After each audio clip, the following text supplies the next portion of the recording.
بيعدل مزاجك؟ الشوربة. شوربة. كيف يعني الشوربة؟ يعني الشوربة والأندومي هدول بيعدلوا مزاجي. يعني أنا الصبح حري دغري باخذ كاسة شوربة وأندومي.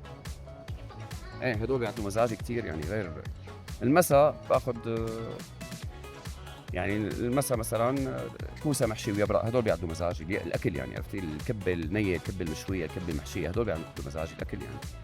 اكيد مش طبعا مش شوطك. اللي بعدل مزاجي الجو والله كثير سيئان اول شيء صراحه. مش متعودين على البرد.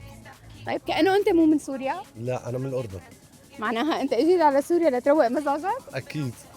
شو اللي بيروق لك مزاجك هون؟ عندكم من الحلويات تروق مزاجي. مشوار هيك طلعة هيك بيعدلي مزاجي إذا طلعت مصاري، مثلا إذا واحد إجا معه مصاري كمان نفس الشيء. لا والله بيعدل مزاج الإنسان في كثير شغلات ممكن بواقع الحياة يعني يشوفها، مثلا ممكن تطلع أحسن، ممكن مشوار، ممكن شوفة صديق أو غياب كاينين برات البلد أهلياته وحبايبه، يعني هيك بصير يعني مجاز أو الحياة أمتع مع الآخرين. قهوة. غير هيك؟ جو الربيع بشكل عام.